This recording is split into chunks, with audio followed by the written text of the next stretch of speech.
Hey there, how have you all been doing? Welcome to Historicity by Shreyas Agnihotri. And today, let's dig down and talk about Indo-Greeks. Who were the Indo-Greeks? How did they come into being? And what portions of our history have our textbooks missed? So, let's begin. The Indo-Greek phase of Western India's history began around the 3rd century BCE. It all kicked off with Alexander the Great's ambitious but ultimately feeble invasion of India. His campaign faced fierce resistance, and the struggles he encountered contributed to his eventual demise during his retreat to Babylon. After Alexander's death, his general Seleucus Nicator emerged from the chaos of power struggles amongst Alexander's former generals. Seleucus sought to establish his dominance and launched another invasion into India, which is documented by many Indian historians of the time. At that moment, India was under the rule of Emperor Chandragupta Maurya.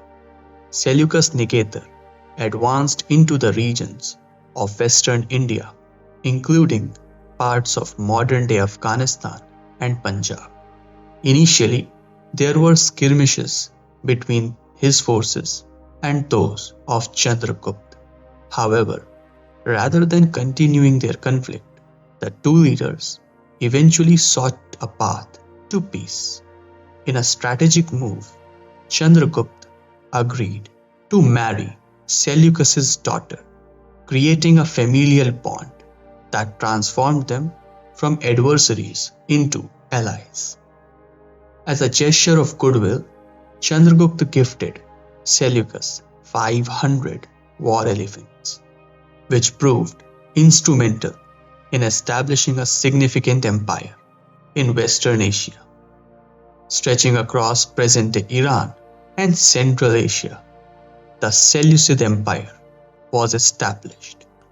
However, the Seleucid Empire began to fragment over time, leading to emergence of various smaller kingdoms and satrapies throughout western India, particularly in Afghanistan, Punjab, and Sindh. This marked the inception of Indo-Greek kingdoms, a vibrant era that lasted approximately 200 years, from the 2nd century BCE to the early 1st century CE. One of the most notable figures from this period was King Milind, known in the West as Menander.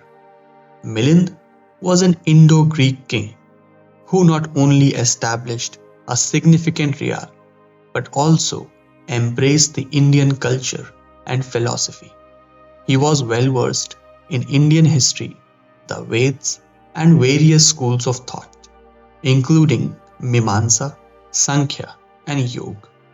His intellectual curiosity led him to engage in a profound debate with a renowned Buddhist monk. This debate impressed Milind deeply, leading him to adopt the Buddhist teachings and philosophy, effectively embracing a form of Hinduism that emphasized dharma. As a patron of Buddhism, Milind contributed significantly to the region's cultural landscape.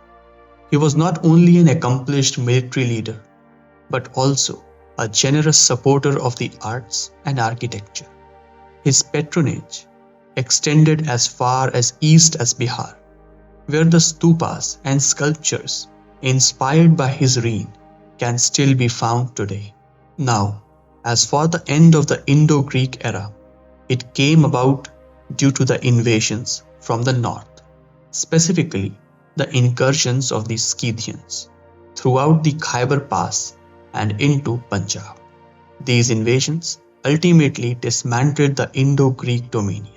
But fascinatingly, the Scythians also assimilated into the Indian culture.